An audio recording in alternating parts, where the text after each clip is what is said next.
مجدوح أقوتيسا برو لا يمضالي هم مغاني تاريخ دا معلي هي هم مغاني تاريخ دا معلي هي رسول الله صلى الله عليه وسلم. السلام عليكم ورحمة الله وبركاته. magacaygu waa Xasan Cabdi Maxamed oo halkan idin ka soo jeedinaya dugsiga sare ee 26 Juun maadada history-ga oo bariyahanba si taxana aad kala socoteen aaladaha casriga ee isgaarsiinta ICT-ga. waxaanu bariyahanba ku guda jirnay chapter-keeni loo yaqaanay Conflicts in the Middle East. chapter-keena asna ku guda jirnay casharkuna wuxuu idinka imanayaa sidaan horeba idinku sheegay dugsiga sare 26 Juun. casharkeena aanu bariyahanba chapter-ka cutubkaanu ku jirnay wuxuu ahaa mushkiladaha bariga dhexe. waxaanu maanta qaadan doonaa hadii Ilaahay raahdo Yom Kippur War, dagaalka loo yaqaan dagaalka maalinta ducada. waa the war between some Arab states and Israel in 1973. toobigeenna guud wuxuu ka waramayay Arab Israel Wars, waa dagaaladii Carabta iyo Israel dhexmaray ee dhowrka ah. sidaynu mar walba ku celcelino waxaanu soo qaadanay dagaalkii ugu horeeyay ee dhacay 48 ee Carabta Israel dhexmaray. waxa kale oo soo qaadanay maalintii dhaweyto dagaalka loo yaqaano maalinta ku xigtay Afwan. waxaanu soo qaadanay dagaalka loo yaqaano Suez War, Canal Suez War, dagaalka qoriga Suez. wuxuu ahaa the war between Egypt and Israel and Britain and France on other side. waxa kale oo soo qaadanay maalinta dhaweyd dagaalka loo yaqaan 6 day war, dagaalka 6 maalmood. isaga laftiisu waxa dagaal u dhaxeeyay Carabta iyo Yuhuudda. oo casharka ka horeeyay wuxuu ahaa dagaalka 6 maalmood. dagaalka 6 maalmoodna waxyaalaha ugu waaweyn ee keenay shalay in maalinta dhaweyd soo sheegnay muxuu ahaa ujeedooyinka ugu waaweyn ee dagaalkaasi wuxuu ahaa to liberate Palestine against the Jewish state. in wadanka Falastiiniinta lagu xareeyo Yuhuudda. to destroy Israel,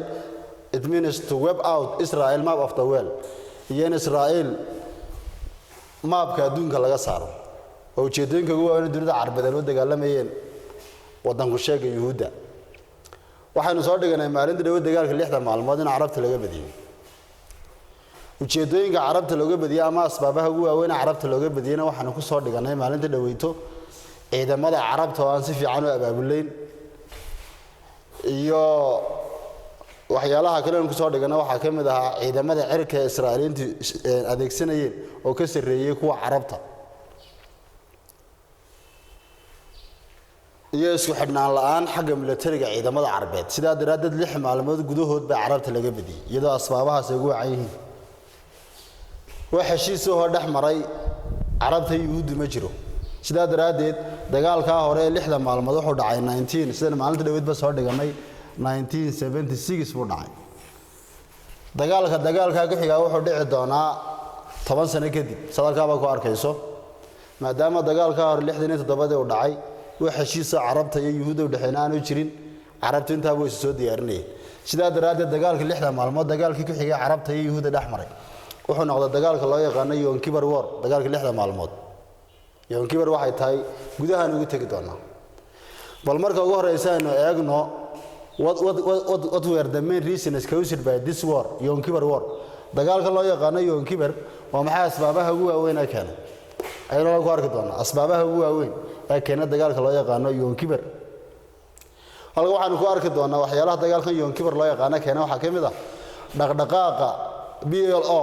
dhaqdhaqaaqa xoreynta Falastiin, ururka dhaqdhaqaaqa xoreynta Falastiin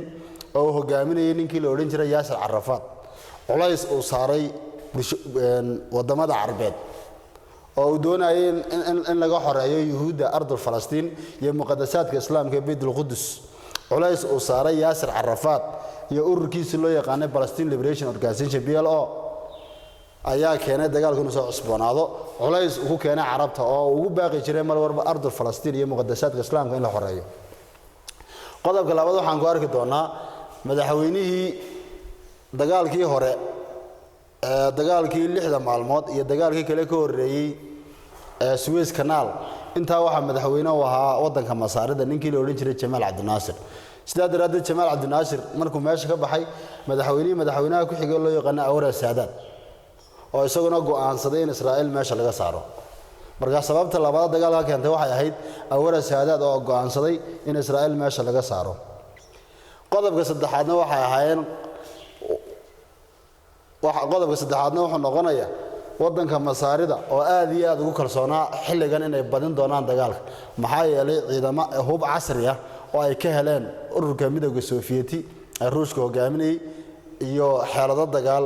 iyo khibrado cusub iyo tababar ciidan oo Ruushku siiyay sidaa daradeed ay aaminsanayeen sida biyo laga badin doonaan balayno eegno The Yom Kippur War 1973 oo dagaalka 6 maalmood oo dagaalka cafwan loo yaqaan maalinta ducada Yom Kippur waa maalinta ducada sidana xagga hoose oo ku arki doono Yom Kippur waa the Jewish festival day waa maalinta fantasiyaha ama maalinta ciid ku sheega Yuhuudda maalmo kamid ah iyaga oo fantasiya faraxsan ay ka dul dhaceen marka waxay kaga ciyaareen farxadii aad baan ugu faraxsanahay farxadii ka ciyaareen Yuhuudda Carabtu oo iyagoo ducaysanaya oo iska faraxsan la dul baxay laakiin waxaynu ka xunnahay inaga lafteena hogaamiyihii Carabta waa ninkii la oran jiray Saddam Hussein maalin ciid Carafay daldaleen anaga way naga nixiyeen maalinta iyagana farxad baa wahay wa tilka ayyam mudaawulaha bayna naas maalmuhuna dadku ma dhax wareegayaan maalna waa laga badinaya maalna adiga badinaya The Yom Kippur War 1973 several things shay'a dhowra Kaysar ayaa sababay renewal conflict in khilaafku soo cusboonaado oo dib u soo noqdo asbaabaha keenay qodobka koobaad pressure waa cadaadis ama culays was brought uu keenay by Palestine Liberation Organization ururka xoreynta Palestine ee loo soo gaabiyo PLO this organization pressured the Arab society to liberate Palestine against the Jewish ururkan isagu wuxuu culayska ku saaray in maxaan ku dhahdaa uu ka xoreeyo ardul Palestine nimanka Yuhuudda marka culaysku uu keenay ama culays uu saaray aasaaska ururka loo yaqaano PLO Palestine Liberation Organization wuxuu asbaabay dagaalka soo cusboonaysiiyay dagaalka Carabta iyo Yuhuudda u dhaxeeyay sidaa daraaddeed dagaalka Yom Kippur waxyaalaha keenay waxaa ka mid ah pressure was brought by Palestine Liberation Organization waa culayska uu keenay ururka PLO under Arafat ururkaas oo hogaamiye ka ahaa ninkii la oran jiray Yasser Arafat Allahu naxariisto oo hogaamiyay ururka xoreynta Palestine culays iyo cadaadis oo Carabta ku saaray in dagaalka la qaado dagaalkaas ku dhacay number 2 Anwar Sadat the new president of the Egypt madaxweynaha cusbaya Masaarida after Nasser and the Syria iyo wadanka Suuriya decided waxay go'aansadeen to attack inay weeraraan Israel again ina mar labaad weeraraan oo dagaaladu way isdaba socdeen oo dagaalkii 48 baa dhacay kii 50 iyo 6 baa dhacay Suez Canal loo yaqaan kii 6 day war ka dhacay 1976 baa dhacay sidaa daraadeed inay mar labaad weeraraan ay damcaan Anwar Sadat iyo wadanka Suuriya oo iska rabsanay qodob saddexaad Egyptian Masaaridu weerarfilin waxay dareensanayeen this time more conflict xilligan aad iyo aad kalsooni fara badan u qabaan because now they had modern Russian weapons hadda waxay haystaan hub aad iyo aad u casri ah oo Ruushku siiyay and their army ciidamadooda oo ciidamada Masaarida had been trained wala soo tababaray by the Russian experts waxaana soo tababaray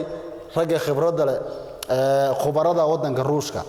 markaynu soo koobno waxyaalaha keenay dagaalka loo yaqaan Yom Kippur War ama khilaafka Carabta iyo Yuhuudda dib u soo cusboonaysiiyay waxa kamid ah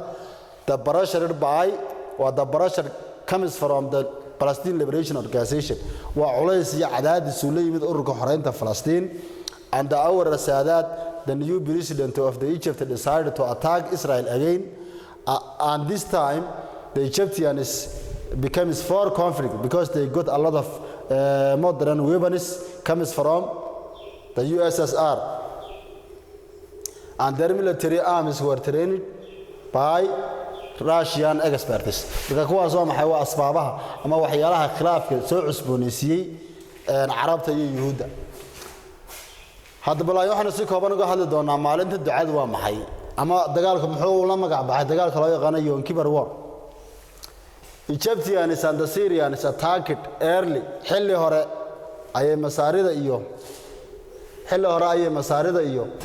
wadanka Suuriya duulaan ku qaadeen on the feast xilli fantasy of Yom Kippur loo yaqaan waa xilli fantasy feast macnaha festival oo maalin farxadeed oo maalin ciid ku sheegooda maalin aad u faraxsan yihiin yuhuudu ayay wadanka Masar iyo Suuriya ay duulaan ku qaadeen. Yom Kippur hadda doonayso waa Jewish religious festival waa maalinta ciidda yuhuudda maalmaha ay ducaystaan ama ciidahooda barwaaqada ee fantasiya ay ku jiraan maalin kamida waa Jewish religious festival waa maalin farxadeed waa maalin ciideed warka maalin ciideed oo ay faraxsanaayeen yuhuuddu ayay go'aansadeen masaarida iyo Suuriya inay duulaan ku qaadaan yuhuudda inta markaa waxaan fahmnaa Yom Kippur wuxuu yahay Yom Kippur War waa dagaalka maalinta ducada maalinta ay yuhuuddu ducaysanayeen ama ay faraxsanaayeen ayay subax hore ku jarmaadeen masaarida iyo Suuriyaanku iyagoo doonaya markaa in 10 la milaawana u dhigaan halka waxaan ku arki doonaa qacdii hore dagaalka carabta ayaa si fiican gul fiican u gaadhay qacdii hore dagaalka laakiin nasiib darro wadanka loo yaqaan ama wadanku sheega yuhuuddu uu soo laba kacleeyay sidaa daraadeed miiska dagaalka ayuu ku soo noqday markii la jabiyay kadib dagaal adag baa meesha ku dhaxmaray sidaa daraadeed yuhuuddu waxay qabsadeen dhul cusub dagaalkii 6 maalmood waxaan ku soo dhiganay inay qabsadeen Gaza Strip marinka Gaza West Bank daanta galbeed and some of the Jerusalem iyo qaybo kamid ah magaalada Qudus iyo Sinai Peninsula iyo jasiiradda loo yaqaano gobolka Sinai ee masaarida meelahaas ay qabsadeen dagaalkii 6 maalmood sidaa daraadeed dagaalka Yom Kippur markii ugu horeysay carabtu way ka kiciyeen dhulka dhul cusubna way ka qabsadeen Israa'iil hase ahaatee Israa'iil way soo laba kaclaysay iyagoo isticmaalaya hubka cusub ee Mareykanku ku taageero maxaa yeelay mar walba carabtu xilliga dagaalka qaboobaa lagu jira carabtu mar walba waxay taageero arniya adduunba ka helayaan midowga Soviet Ruushka hogaaminayo Israa'iilna waxay ka helaysaa Mareykanka sidaa daraadeed dagaalka waxa kale ku jira Mareykan iyo Ruush baa ku jira inkastoo la oran karin dagaalkan waa la kala badiyay oo dagaalkan markii dambe lagu joojiyay waxa loo yaqaano negotiation comes from the USSR and the USA wada xaajood labada wadan ee quwadaha waaweyn adduunyada waxa ku sheega waa Mareykanka iyo Ruushka inay soo farageliyaan carabta iyo yuhuudda oo la kala joojiyay laakiin haddana laba kaclaynta yuhuuddu laba kacleeyeen dhul cusub ay qabsadeen after some early waqtiyadii hore dagaalka Arab nations succeeded waxay ku guuleysteen way guuleysteen dhul cusubna ay qabsadeen bad Israel laakiin Israa'iiliyiintu using iyagoo isticmaalaya American weapons hubka Mareykanka were able waxay awoodeen to turn inay ku soo laabtaan the table it means the table of the war inay miiska wada xaajoodka miiska dagaalka ay ku soo noqdaan ayay awoodeen they had captured Israa'iiliyiintu waxay qabsadeen in some places meelay qabsadeen meelahaas oo markii hore ay qabsadeen Israa'iiliyiintu 1967 and even across it waliba waxay ka gudbeen the Suez Canal qoriga Suez into the Egypt marka dhulkii hore ay yuhuuddu ku qabsadeen dagaalkii 6 maalmood way soo ceshadeen dhul cusubna way ku dareen sidaa daraadeed yuhuuddu dhul cusubna way ku dareen dagaalkaasina sidaas buu ku dhacay hase ahaatee carabta dagaalkan loo yaqaan Yom Kippur War yuhuudda 10 lama ilaawana u dhigeen sida dagaalkii 6 maalmood ay ugu jabeen uguma jabin waana ta keentay in faragelin lagu sameeyo oo dagaalka la soo dhaxgalo hadii ay yuhuuddu gacanta sareyn lahayd nimanka reer galbeedku markaa ma soo galeen laakiin markay dunida islaamka carabtu ay arkeen inay gacan sareeyaan Mareykanka iyo Ruushka waxay ku dhawaaqeen in la farageliyo dagaalka la joojiyo kaasi kooban baan uga hadal ardayow wixii inta ka faahfaahsana nowdkeeni baad akhri doontaa insha Allah the outcome of the war dagaalka natiijadiisii dagaalkani the consequences of this war waa cirib dambeedkii results waa maxay natiijada dagaalka loo yaqaan Yom Kippur dagaalka maalinta ducada waa maxay waxyaalaha uu ka tagay banaan ku arki doonaa casharkan ku xiga ayaynu si fiican ugu arki doonaa dagaalkan natiijada uu ka tagay waxa ugu muhiimsan waxa loo yaqaan Camp David agreement waa mid kamid ah heshiisyada adduunka ugu caalamsan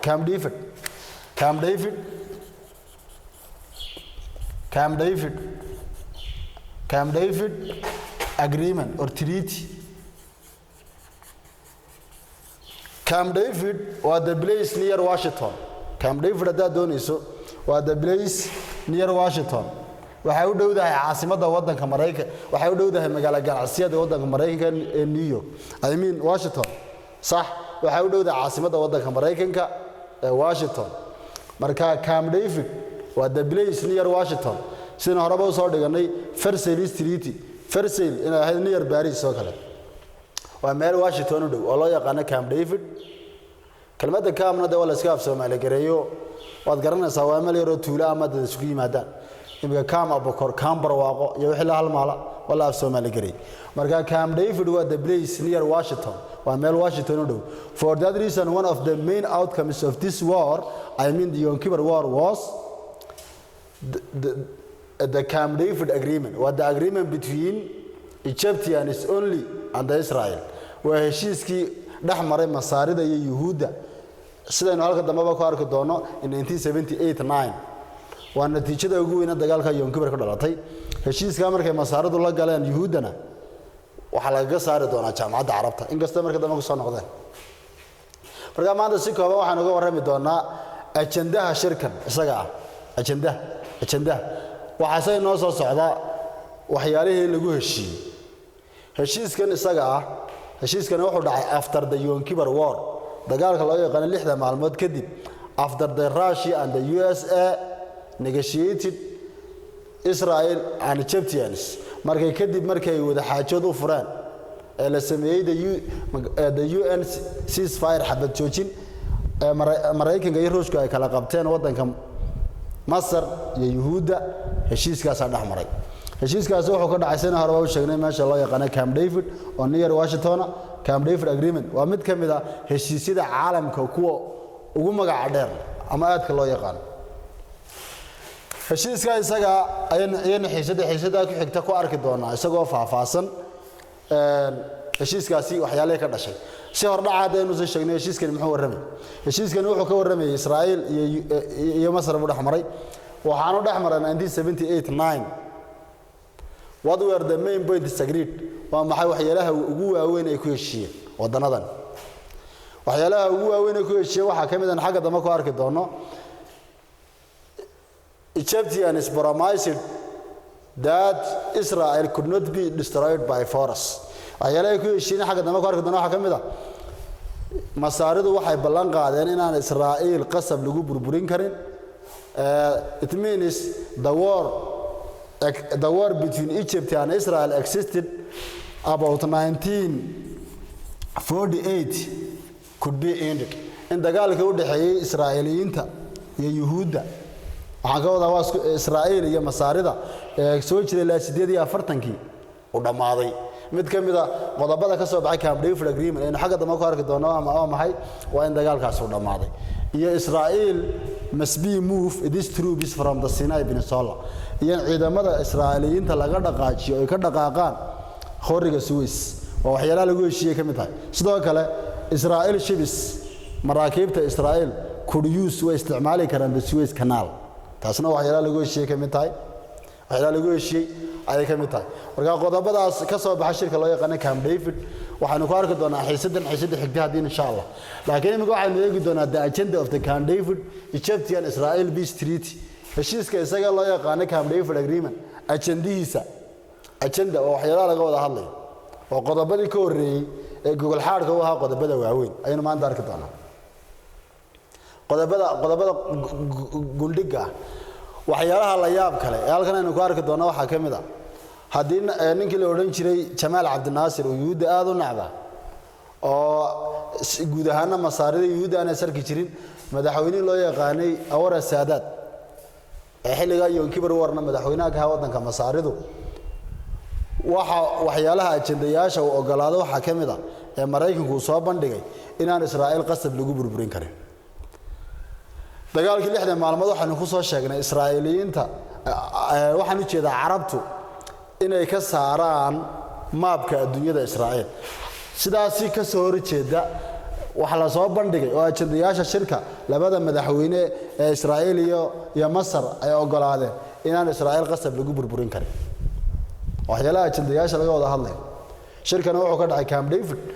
David marka la yimaado qodobada laga wada hadlay waxa kamid ah ajendayaasha inaan Israa'iil qasab lagu burburin karin inuu ballan qaado waliba madaxweynaha Masaaridu ku qanco ee Anwar Saadaat waxyaalaha la yaab kale qodobka labaad ka waramaya waxa kamid ah sayno horaba loo socnaan dagaaladii iyo intiina mushkilada gobolka bariga dhexe ku jirnay aan ka soo waramayno ilaa maanta aynu aaminsanahay bulshada islaam ahaan wadanka yuhuuda dunida islaamku ma aqoonsana gaar ahaan carabtu sidaa daraadeed اعتراف uu bixiyay ninkii la oran jiray Anwar Saadaat madaxweynaha Masaaridu waana talaga saaray jaamacadda Carabta oo sidee uu ku bixiyay si cad uma oran yuhuuda waan ictiraafay laakiin wuxuu aqbalay ajendayaasha shirka in lagu daro ilaa ajendayaasha waxyaalaha soo dhaweynay in la wada hadlo ajendayaasha shirka waxa lagu daro waa aqbalay Anwar Saadaat wuxuu aqbalay in isaga oo madaxweynaha uu ka dago Jerusalem Qudus ama uu tago yuhuuda caasimadda yuhuuda uu ka dago sida lidkeegana ra'iisul wasaaraha yuhuudna oo qaahire ka dago caasimadda Masar marka labada madaxweyneba inay ballan qaadaan in labada caasimadood la kala tago marka dunida Carabta iyo Masaaridu markii hore ma aaminsaneen Israa'iil inay tahay wadan jira oo caasimad leh laakiin maadaama maanta ogolaadeen in labada caasimadood la kala tago dagaalkii u dhaxeeyay markii automatically marka uu baabaayo tusaale ardayo maanta inaga dunida Soomaalidu waxa weeyaan Soomaaliland iyo Soomaaliya xagga siyaasadda way isku jirtaa sidii bar dawlad dhici gaadhay ma dhicina haduu farmaajo si lama filaan Hargeysa u yimaado si lama filaan waliba maaha si la filaana oo farmaajo iyo dawladda Soomaaliya lagu qanciyo in madaxweyne farmaajo iyo madaxweyne Muuse Biixi Cabdi iyagoo laba madaxweyne ah oo mid kastaba la aqoonsan yahay inay isku weydaartaan labada caasimadood waa Hargeysa iyo Muqdisho taasi maxay muujinaysaa waxay muujinaysaa markaa Muqdisho inay ku ictiraaftay haduu madaxweyne farmaajo yiraahdo waxaan booqanayaa caasimadda Hargeysa ee Jamhuuriyadda Dimuqraadiga Soomaaliland sidaa daraadeed Muuse Biixina waa inuu soo booqdaa Jamhuuriyadda Dimuqraadiga Soomaaliya oo la isku weydaartaa iyadoo laakiin la isku weydaaranayo ama la isku booqanayo iyadoo la ictiraafsan labada caasimadood taasi waa ictiraaf taasina waxyaalaha ajendayaasha shirka waxyaalaha ku jiray kamid waxyaalaha ajendayaasha shirka lagu soo diray waxa kamid ah who was the negotiator of this agreement heshiiskan yaa ahaa dhaxdhaxaadiye waxa dhaxdhaxaadiye laga dhigay Jimmy Carter madaxweynihii Mareykanka xilligaas Stubbardka ayaa yiri aniga qaadanay doorka dhaxdhaxaadinta maadaama uu heshiisinayo caasimadda Mareykanka agteeda waxaana qaatay dhaxdhaxaadintii madaxweynaha Mareykanka markaasi kooban maanta waxaan ugu arki doonaa ajendayaasha shirka loo yaqaano Egyptian Israel Peace oo Camp David farciisa heshiiska u dhaxeeya Israa'iil iyo Masar ee dhacay 1978-9 ajendayaasha waxyaalaha lagu sii heshiiyay intaan shirka la gaadho weyn waxa kamid ah lambar 1 President Saadaat madaxweyne Anwar Saadaat had become convinced wuxuu ku qancay that Israel could not be destroyed by force in madaxweynaha wadanka Masaaridu uu ku qancay ama uu ku qanco inaan Israa'iil qasab lagu burburin karin markii horena waxay ahayd ujeedada ugu weyn ee dagaalka ka horeeyay dagaalkii loo yaqaan 6 day war oo kale to eliminate to wipe out to destroy Israel out of the globe or out of the map in Israel caalamka ama globe-ka ama laga saaro qariirada ama maapka bariga dhexe ama adduunyada sida oo basidkeegaas wuxuu leeyahay waxaan ogolahay inaan Israa'iil qasab lagu burburin karin qodobka labaad every leader it means the leader of the Egypt and the leader of Jewish state must visit waa inay booqdaan the other country's capital city midba midka kale macnaheedu waxa weeye ra'iisul wasaaraha yuhuud waa inuu qaahire ka soo degaa isagoo ixtiraamaya masaarida madaxweynaha Anwar Saadaadna isagoo aqoonsan jiritaanka Israa'iil waa inuu ka degaa Israa'iil sidaa daraaddeed taasina waa qodobka labaad waxyaalaha ajendayaasha shirka ee hordhaca u ahaa ayay ka mid tahay qodobka saddexaad President Jimmy Carter madaxweynaha Mareykanka ee loo yaqaan Jimmy Carter of the US ee Mareykanku became wuxuu noqday the mediator means mediator dhexdhexaadiye mediator marka heshiiska ayaa dhexdhexaadinaya waa mediator dhexdhexaadiyaha heshiiskaasina waxa weeyaan Jimmy Carter marka intan waa hordhici heshiiska loo yaqaan Camp David agreement Camp David sina horaba sheegnay waa heshiisyada adduunka kuwa ugu caansan buu ku jira ee la yaqaan taariikhda xusto heshiiskaasi maxsuulkiisina 10 xiga ayaynu ku dhigan doonaa mar labaad hadaan kugu celiyo ardayo oo aad waraaqaha ka sii akhrido qodobadaasi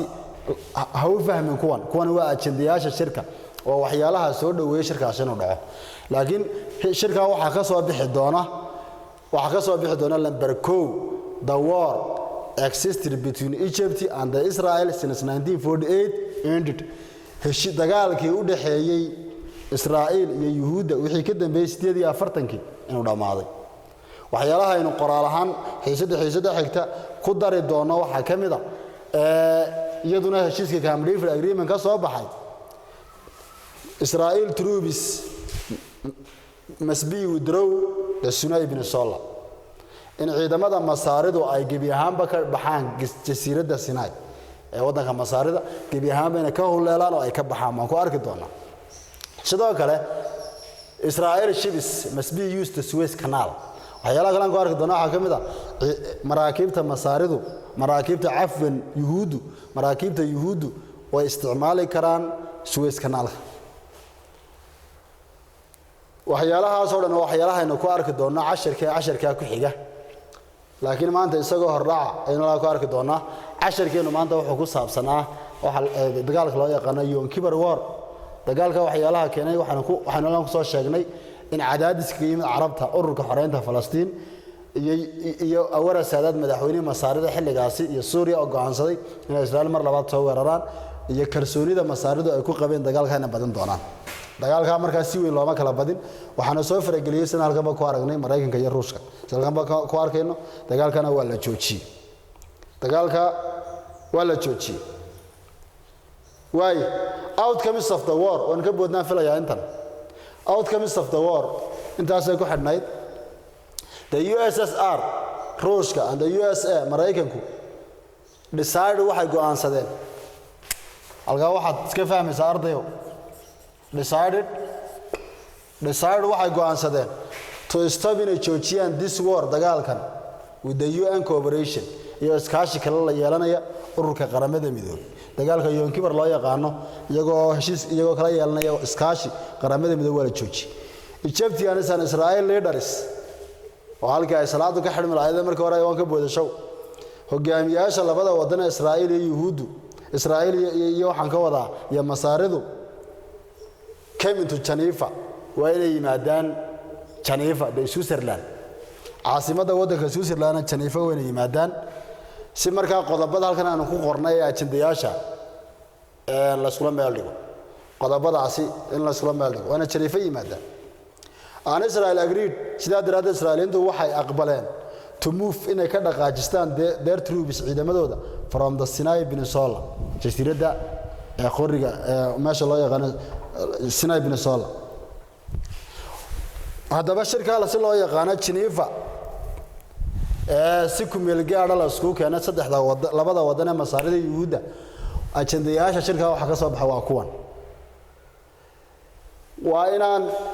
Israa'iil qasab lagu burburin karin baa ka soo baxay hogaamiyaasha labada wadan waa Masar iyo Israa'iil in labada caasimadood kala booqdaan si xasaasiyada loo yareeyo in madaxweynaha Mareykanku noqdo dhexdhexaadiye sida daraaddeed heshiiska loo yaqaan Camp David agreement isagoo faahfaahsan xiisada ku xigta aynu ku arki doonaa 10keenu maanta halkaas inoogu jooga wassalaamu calaykum waraxmatullaahi wabarakaatuh